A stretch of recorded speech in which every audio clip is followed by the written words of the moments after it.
Max Kellerman, welcome to This Just In, a fast hour around the world of sports and how I see it.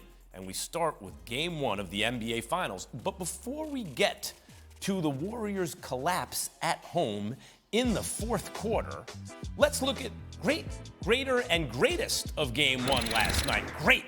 Al Horford. Boy, they left him for dead, didn't they, after they tried to play him at power forward next to Embiid in Philly?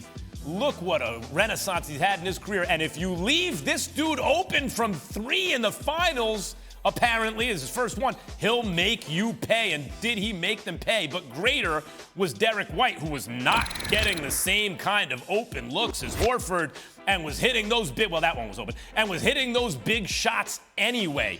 This guy has been a revelation since they acquired him from San Antonio. I mean, look, it's not the first time in these playoffs either for Derek White. But greatest was Jaylen Brown. Because as Jay Will pointed out on Keyshawn, Jay Will and Max on ESPN Radio this morning, 6 to 10 a.m. Eastern, tremendous show. Look, Jaylen Brown, forget about the box score, and his was very good. There's a feel of the game, a flow in the game, and when your team needs you, when Batman's having a hard time scoring, and he needs Robin to step up, boy, did Jaylen Brown step up. He was the greatest thing in that game. Nothing was stopping the vile Boston Celtics down the stretch. Oh, do I hate them. They managed to shoot nearly 70% from the field in the fourth, including 5 of 8 contested threes, coming back from down 13 points on the road in the fourth quarter against the much more experienced finals team to take Game 1. I'd like to welcome in Brian Windhorst, live from the NBA Finals, and the great Vince Carter. So what happened to the Warriors last night? But before you guys answer, let me tell you a quick story. I want to tell you what happened to them from my point of view. I had to take a nap before the game because the thing doesn't start until 9 p.m. Eastern. I got to get up at 4 in the morning to do a radio show, okay? So I had to shake the cobwebs halfway through the first quarter before I got the TV on.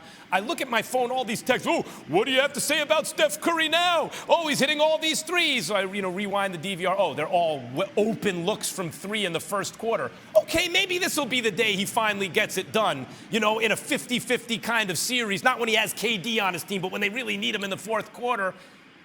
Sure enough, that's not what happened. They collapsed in the fourth quarter, up 13 points at home in the finals, and Steph was nowhere to be found. Vince, how did you view Steph Curry's performance last night?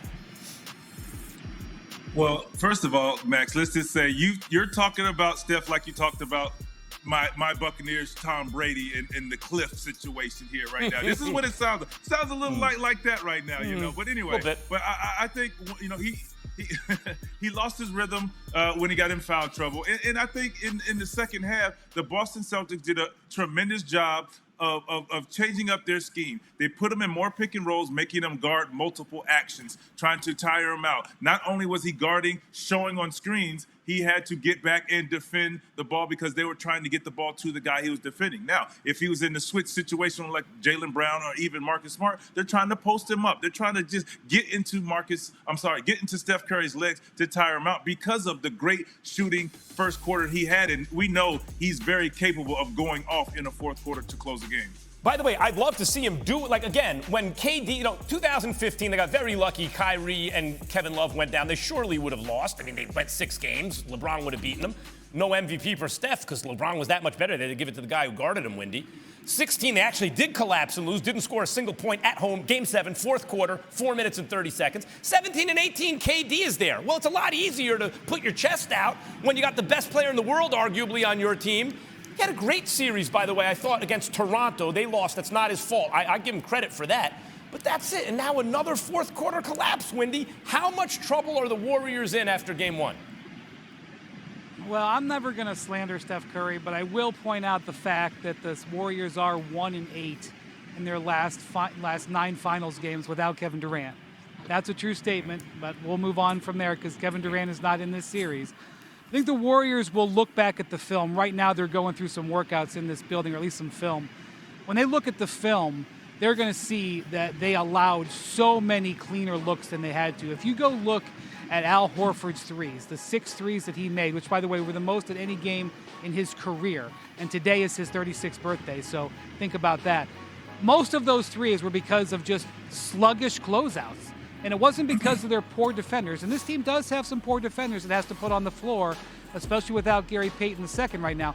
But it was Andrew Wiggins. It was Draymond Green being sluggish to close out to their shooters. It was losing Derek White in transition, not rotating over to get to Marcus Smart. I'm just going to tell you, if anybody wants to put their tweets out in the early part of a game or the early part of a series when the Celtics get behind, enjoy it. Because all year long, the Celtics have been resilient and come back. They've come back in the season, they've come back in games, they've come back in series, and we saw the nature of this team, although it was extreme, happen in Game 1. Hey, Vince, I really don't want to be that guy. If you it's the hot take industry and I really don't. I take no pleasure in it. I'm still predicting the Warriors are going to win. I'm still predicting Steph's going to win Finals MVP. But we all see what I see, and for some reason everyone wants to, don't construct that narrative. I'm not writing it. I'm just reading it. He's writing it. I mean, again, you look at the hot start, but the cold finish, and this ain't the first time, Vince. Peyton Manning was no good. He's terrible in the playoffs for a lot of his career, right? No one wanted to say it because they liked Peyton. Clayton Kershaw was really bad in the playoffs. No one wanted to say it. They liked Clayton Kershaw. He's digging wells in Africa. Everyone loves him, right? But he was really bad in the playoffs compared to his normal standard. Isn't the same true for Steph? No one wants to say it because they like him, and he's a super great player, team player. He's not been at his best in the finals, Vince.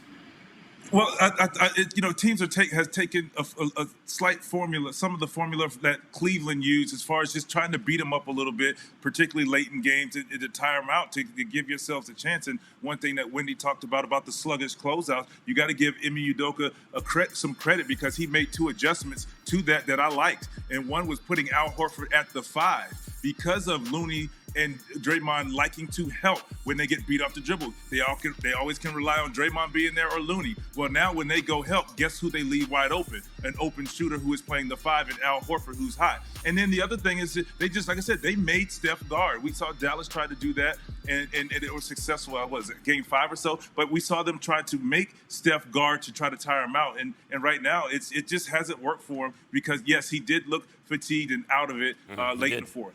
Heavy legs, missed a little chippy late in the game was over already. But look, Steph Curry's talk about slander, one of the greatest players of all time.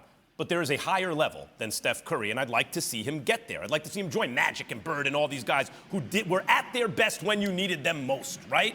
Wendy, let me start with you. Is Game 2 now must win for the Warriors? I mean, I think it has to be. I don't even think that's much of a hot take if you get down to, I think either team would have a hard time beating the other team 4 out of 5, assuming health.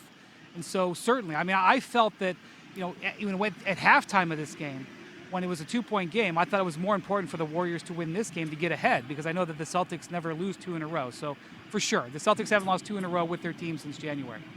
What about you, Vince? Game 2 a must-win for the Warriors? I think so. I mean, you don't want to lose 2 in a row and going on to Boston where they're going to play, fans are going to be excited about the finals. And when you play in that building alone, it is crazy when you play at Boston. So, yes, this is a must-win. Look for Steph, Klay, and I think Jordan Poole has an important role in them playing well and winning Game 2. Steph, I'm rooting for you. I hope you come through in the fourth quarter. I'm sure he's like, I don't want it to come down to the fourth quarter. He's a team player. I get it. One of these years, he has to have that signature fourth quarter at home, we win the finals because of me moment, in my opinion. We need some words of inspiration for those looking to bounce back from Game 1. Vince, what's your message for Jordan Poole? Steph could use a little help from him. My message to Jordan Poole is this: be aggressive. You living in the moment, but be aggressive. Be decisive with your handle because, when Steph Curry went out with the foul trouble, he comes in, he has Marcus Smart. You can't play with the ball when you're having a Marcus Smart gunner. So just be aggressive, get downhill, make plays, and just attack. Your message for Jason Tatum after a poor shooting night where he set the all-time record for first appearance in the finals with 13 assists, by the way. Well, watching the game early, I was a little disappointed in just watching him play because I wanted to see him be aggressive and not settle for the jump shot and just attack, get in there, draw fouls, create plays for yourself and others because when he does that, they are at their best. Yes, they won, but when he's aggressive getting into the paint, get into the free throw line, then work his way out to mid-range and three-point shot, that's when he's at his best and he's tough to guard. VC, finally, your message for Klay Thompson. Oh, Steph could use him right now after game one. My message to Klay would be, hey, remember Dallas game 5? That closed out how aggressive you were? Yes, and I understand Steph was rolling, but when he started to tire out, when he got into foul trouble, you needed Steph to now tag and say, hey, I'm it, it's my turn. And what he also does when he's doing that, you unlock Jordan Poole and you allow Jordan Poole to just play freely and not have the pressure on him in this final situation, which is his first time to go out there and be the hero. I'd love to see a vintage Steph, Klay, Dre game, right? Like when Steph and Klay get going, there's very few things you'll ever see like it. Thanks, VC. Coming up,